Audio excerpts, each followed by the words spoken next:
बेटा का फायदा बना अपने बच्ची का। उस तरफ बेटा मार दिया गया, पत्नी जेल में है। मैंने उस छोटे से झूठ बोला कि मैं इस बात को कभी बताऊंगा नहीं फूलकली से कि उसकी बिटिया मर गई। आज नहीं तो कल वो जान जाएगी।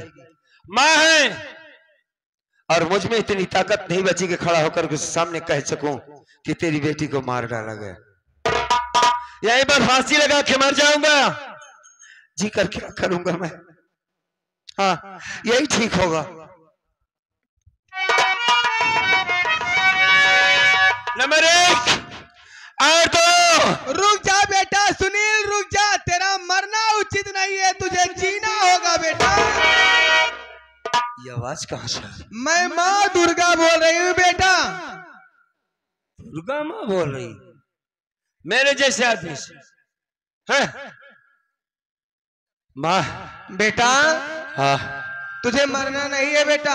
मरने के सिवा मेरे पास कोई विकल्प नहीं है। विकल्प है बेटा, मैं तुझे रास्ता बताऊंगी, उसी रास्ते में तुझे चलना होगा बेटा। अगर आप माँ दुर्गा है तो मन की बात जान जाती है।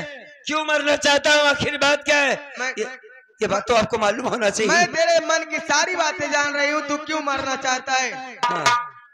तू मरने की चीज छोड़ दे। तू यहाँ से कुछ दूर पर जाएगा, हाँ। एक पहाड़ी मिलेगी। अच्छा। उसी पहाड़ी के बगल माँ भवानी की मंदिर है और उसी मंदिर के बगल एक कारतूस से भरा हुआ बेल्ट और एक नाल की बंदूक मिलेगी। उठा ले बंदूक, उठा ले बंदूक, मिटा दे अपने बेटा और बेटी के दुश्मनों को। हाँ, ये सच है कि हमारे बेटे बेटी को मार दिया गया है। मैं समझ रही हूँ बेटा, तो इसी से परेशान होकर के अपनी जान दे रहा है। एक मर्द का ये उचित नहीं है कि मुसीबत से घबरा करके अपनी जान दे दे। तू ये काम कर, हाँ। तू यहाँ से पहाड़ी पे जा और वही माँ भवानी के मंदिर से कारतूस का बेल्ट और एक नाल की बंदूक उठा ले। आज से तेरा नाम सुनील नहीं होगा। अच्छा। आज से तेरा नाम सुनील नहीं बल्कि डाकू भवानी सिंह होगा। डाकू भवानी सिंह होगा। डाकू भवानी सिंह होगा। एक बात और बताओ माता रानी। बोल बेटा सुनील। अगर आप ये जान सकती हैं हमारे बच्चे को मार दिया गया, तो ये भी तो जान सकते हो कि इसको मारने वाला कौन है। मैं तो किसने मारा हमारे बच्चे को? अरे बेटा सुनील, हाँ। तू जिसके ऊपर शक कर रहा है, तेरा शक बिल्कुल सही है। तेरे बेटा को और बेटी को मारने वाला कोई और नहीं है, वही तेरी सौतेली माँ चमेला रानी है। चमेलवा ने मारा है हमारे बच्चे? हाँ बेटा। हाँ। बेटा सुनील, तू जब भी मुझे सुख दुख में याद करेगा, हर वक्त मैं तेरे साथ रहूंगी। सदा तेरा कल्याण हो बेटा।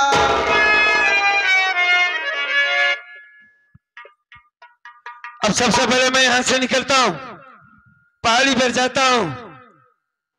अगर उस गिरफ्तार ने हमारे बच्चों को मारा तो मैं उसे छोड़ूंगा नहीं। पहले मैं भवानी के दर्शन करके आता हूं। आप लोगों से बहुत जल्द मुलाकात करता हूं।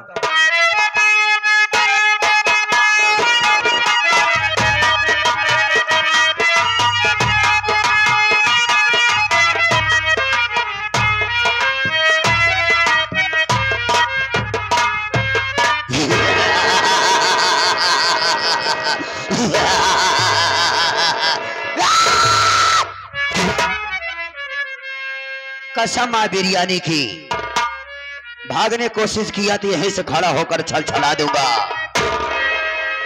तुम लोग चारों तरफ से गिर चुके हो, अपना मेन सामान आगे कर दो। जिसके पास जितना भी पैसा है सब लोग आगे कर दो, और जिसके पास पैसा नहीं है वो अपने अपने घर जाकर आटा चावल दाल खटाई नमक मर्चा लहसुन प्याज धनिया मिर्चा तेल मसाला लेकर आ जाए। आ, आ, आ, आ, आ, आ।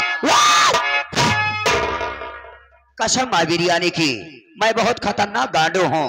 मेरा नाम गांडू खरपोटी सिंह कटवा चोर भटकती हुई आत्मा।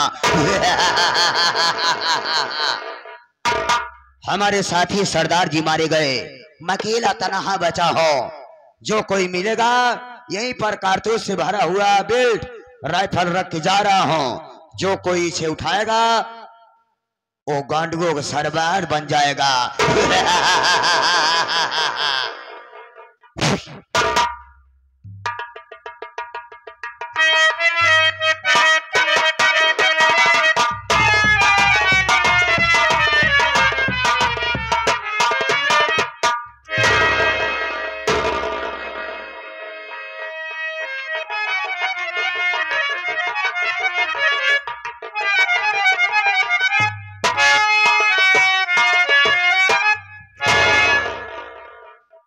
तो वास्तव में चमत्कार हो गया।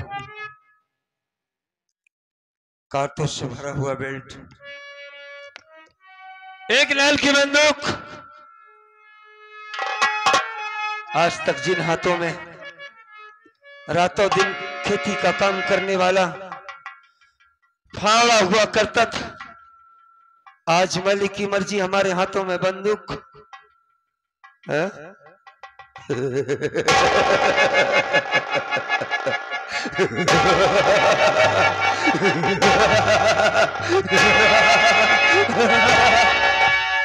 मर गया सुनील कुमार, मार दिया गया उसे।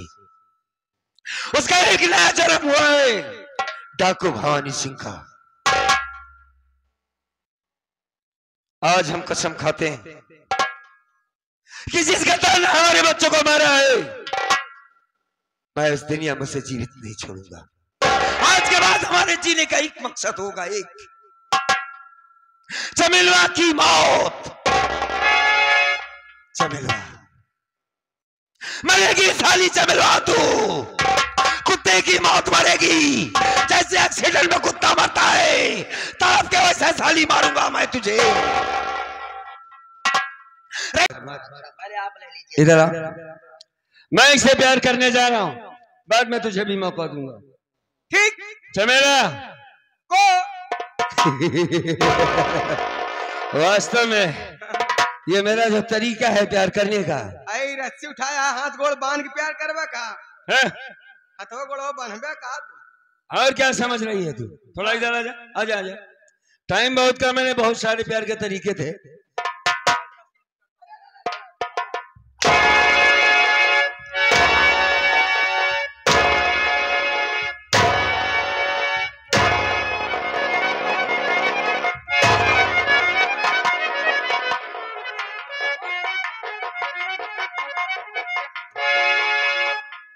यह तरीका हम कभू नहीं प्यार कहिए, इस हमारे बस के बात नहीं ना भाई, ये डाकुओं का तरीका अलग है।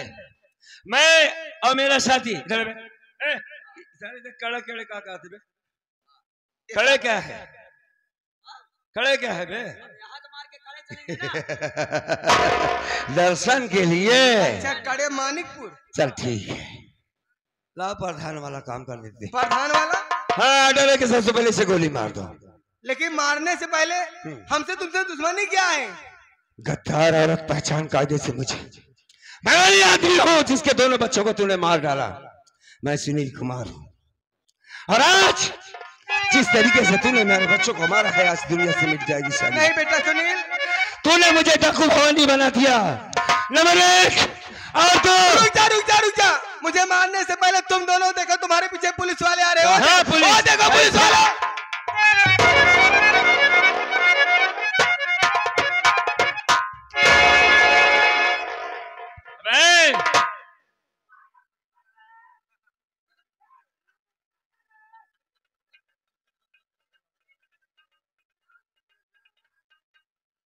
साले पुलिस वाले ड्राम कहीं ढोते हैं, हरामखोर।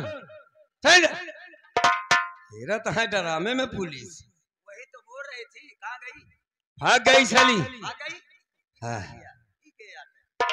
पकड़ गला उसे। कैसे चौंकता भोसड़ी के।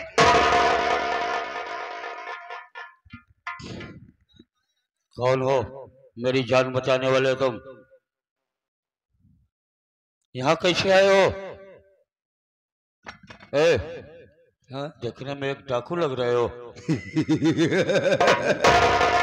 सोचा था काली चरण, जिस दिन तुम मिलेगा साले तेरे सीने में गोली उतार दूंगा मैं। लेकिन डाकू भवानी सिंह का कुछ वसूल अलग है। इसने कभी झुकी ही डाली का फल नहीं खाया है बे।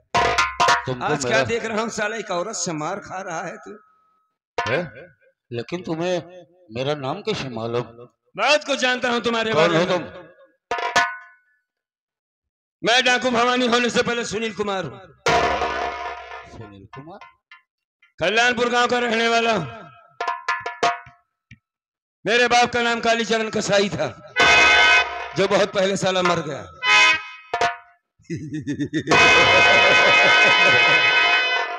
बेटा मुझसे बहुत भूल हो गई। कोई किसी का बेटा नहीं है काली। मैं अधर्म के रास्ते पे चल करके बहुत बड़ा पाप का काम किया हूँ बेटा। रो ले काली, आखिरी बार रो रो। मैं इस दुष्य के चक्कर में पड़ करके मैंने तुझको बाप का प्यार नहीं दे सका। हाँ हाँ ठीक। मैंने एक स्वर्ग जैसे घर को नर्क बना दिया बेटा। मैं बहुत बड़ा पापी, मैं बहुत बड़ा अधर्मी हूँ। अच्छा, क्योंकि तुम जैसे होनहार बेटे को मैं बाप का प्यार नहीं दे सका बेटा। आज तुमने सत्य के मार्ग पे चल करके दुनिया को ये दिखा दिया है कि सत्य परेशान होता है लेकिन पराजित नहीं होता है। और आज ये बाजी मैं हार गया क्योंकि मैं अधर्म का रास्ता नहीं चल रहा काली था। चरण नहीं, बाप बेटे में कोई बाजी नहीं होती। तूने मेरी माँ को मारा था ना, बेटा याद है किस चीज से मारा था? गड़ासा से काटा था ना मेरी माँ को। आज तूने मेरी दिमाग के ढक्कन को खोल दिया है। आज तूने मेरी आंखें खोल दी है बेटा। मैं कोई अधर्म का काम नहीं मैंने करूंगा। सुना था कि माँ बाप के पाँव के नीचे स्वर्ग होता है। मैं किसी के साथ अन्याय नहीं करूंगा बेटा। तेरे आज एक आंसू गिरा देने से हमारे बेटा नहीं बेटा, और बेटी वापस नहीं आएंगे, ना ही मेरी माँ वापस आएगी, ना ही मेरा बेटा हुआ कल वापस आएगा। तेरा काली बेटा- चरण हाँ, सिर्फ बता तू सबको कि मर्द के जिंदगी में सबसे बड़ी हानिकारक चीज औरत होती है, तो मुझे शौक से बात दौलत है। होती है। मैं मरने के लिए तैयार हूँ, हाँ लेकिन मरते मरते मैं एक पुण्य का काम करना चाहता हूँ। मैं कोई नेक काम करना चाहता हूँ बेटा। चल दिया। बोल बोल बेटा, मैं तुम्हारे जैसा नहीं हूँ। तेरे लिए कुछ कर सकता हूँ तो बोल, मैं तैयार हूँ। अगर तुम इस बात के लिए तैयार हो तो कल तुम्हारी बहू फूलकली की फांसी हो जाएगी। मेरी बहू की फांसी हो जाएगी? हाँ हाँ, वो जेल में है। उसकी फांसी बेटे क्यों को होगी? मारा है तुम्हारी पत्नी ने, हाँ? और उस खून का इल्जाम लगा है हमारी पत्नी पर, हाँ? और कल उसकी फांसी हो जाएगी। क्या तुम कोर्ट में चलकर ये गवाही दे सकते हो कि फूलकली ने नहीं बल्कि चमेलवा ने उसे मारा? हाँ बेटा, है? हाँ। तू मुझको ले चल, मैं कोर्ट में चलूंगा और आज कोर्ट में सारी सच्चाई बतला दूंगा। सारी सच्चाई बतलाऊंगा, अपनी बहू की फांसी नहीं होने दूंगा बेटा। मैं उस फांसी पे खुद झूल जाऊंगा, लेकिन मैं अपनी बहू की फांसी नहीं होने दूंगा। ठीक मेरी है बहू ठीक निर्दोष है ठीक है ठीक है। छोटे, कालीचरण का कहना यह है कि कोर्ट में चल करके ये आदमी गवाही देगा। हाँ बेटा। अगर इसने गद्दारी किया तो अपनी जिंदगी तो वैसे भी कुछ नहीं बची है। तेरी भाभी मार दी जाएगी, इसीलिए वो मार देंगे साले को। ठीक है, हम तुम्हारी बात पर भरोसा करते हैं। चलो बेटा, चलो कोर्ट चलते मैं हैं। अपनी बहू की चलो। फांसी नहीं होने दूंगा।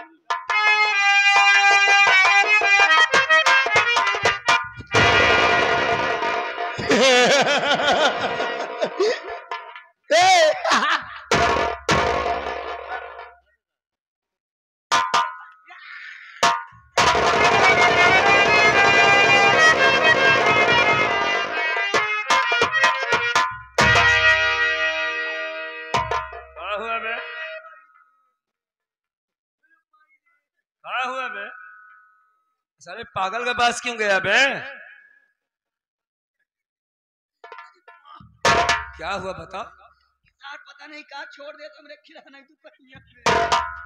किराना की दुकान? अरे मायरे, दुकान लेके साथ चलते हो? सर दांते काट ले सरदार जी।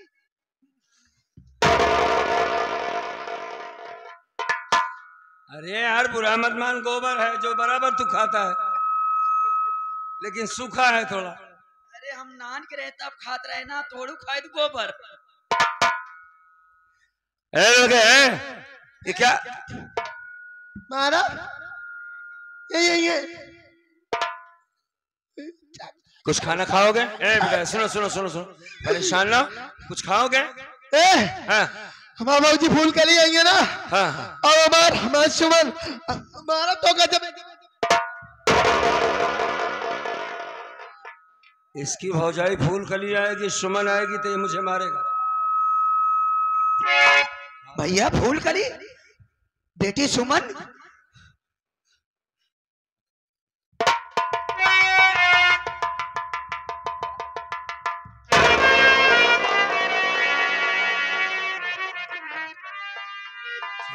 मुझे कुछ समझ में नहीं आ रहा है भैया। अपनी अबे ये अपना सुमित कुमार है हाँ और ये पागल हो गया है। हाँ भैया।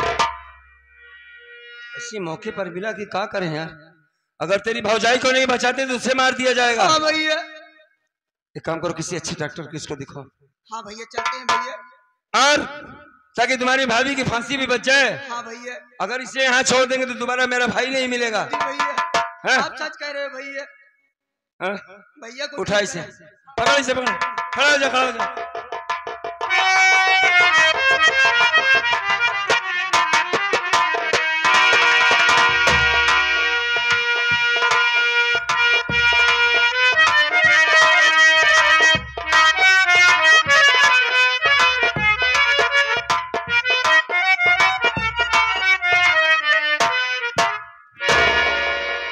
चौकीदार मुलजिम को लाओ।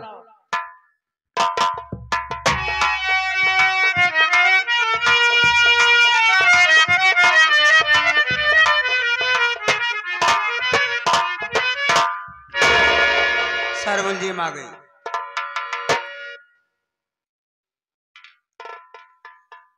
देखो कानून का आदेश है, कानून का फैसला है, तुम्हारे खिलाफ कोई, तुम्हारे प्रति कोई सबूत तुम्हें बचने के लिए नहीं मिला। ना तो तुमसे कोई मिलने आया जब से तुम इस थाने में आई हो। इस जेल में जितने दिन हो गया तुम्हें, ना तो कोई मिलने आया, ना तो कोई तुम्हारी हाल समाचार लेने आया। कोर्ट का आदेश है कि तुम्हारी फांसी होगी, और वो भी हमारे हाथों द्वारा। तुम्हारी ये अंतिम घड़ी है। अगर किसी से मिलना चाहती हो या कुछ खाने की इच्छा हो तो बता सकती हो। साहब हमारी कुछ खाने पीने की इच्छा तो नहीं है, फिर भी लेकिन अगर आप किसी से मिलाना चाहते हैं मुझे, तो बरसों के बिछड़े मेरे भाई से मुझे मिला दीजिए साहब। वर्षों का बिछड़ा तुम्हारा भाई? क्या नाम है तुम्हारे भैया का? साहब मेरे भैया का नाम रणविजय है। रणविजय? बरसों पहले की बात है। हाँ घर में माँ बाप थे। हाँ हाँ, पूरी कहानी बताओ। बड़ा भाई था, सबसे छोटी मैं थी। अच्छा, परिवार खुशहाली से चल रहा था, लेकिन ऊपर वाले की हमारी खुशी मंजूर नहीं थी साहब। तभी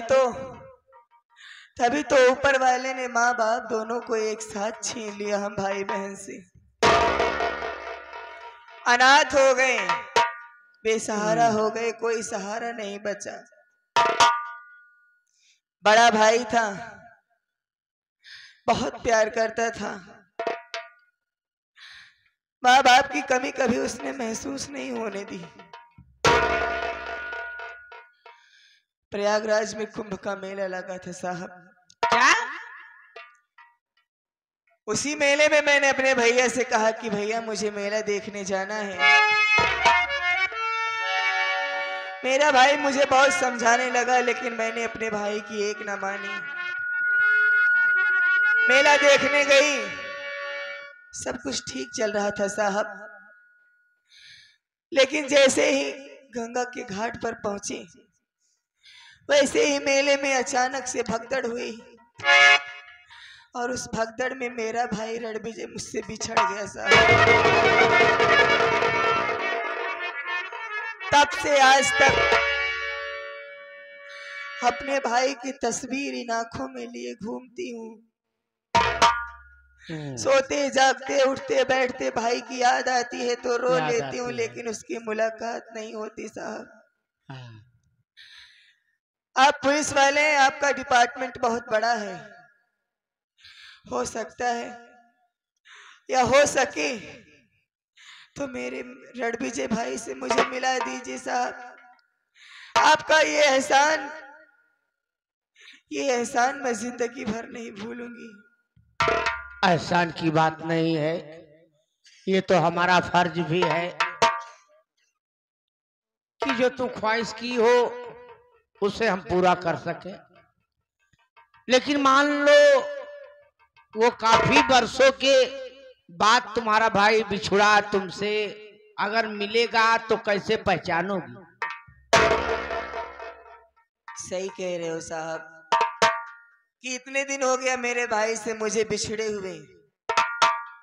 अब तो वो ना जाने कहाँ होगा, कैसा दिखता होगा, क्या पता मालिक ने उसे इस दुनिया में कायम भी रखा है या इस दुनिया से। ऐसा मत सोचो साहब पहचान बता सकती हो? जी बहुत घबरा रहा है, घबराओ क्या नहीं। करूं? जीने का सहारा मेरा छीन लिया गया, इसलिए जी बहुत घबरा रहा है साहब। घबराओ नहीं, पहचान बताओ अपने भैया की कि क्या तुम अपने भैया को कैसे पहचानोगी? जरूर साहब। बचपन में मेरे माँ बाप ने मेरे भैया के हाथ में, दाहिने हाथ में मेरे भैया का नाम लिखवाया था साहब, रणविजय लिखा था साहब उस हाथ में। मेरा भाई बड़ा हो गया होगा, ना जाने कैसा दिखता होगा, लेकिन वो उसके हाथ में वो नाम वो आज नहीं भी मिल होगा सकता है। साहब। ठीक है, कोशिश करूंगा। या परमात्मा, जिस बहन की तलाश हमने कहां नहीं किया, इतने दिनों से वो हमारे ही जेल में हमारे पास कैदी के रूप में आए, लेकिन इन आंखों ने बहन को नहीं पहचान सका। कैसे कहूं कि मैं तेरा भाई हूं?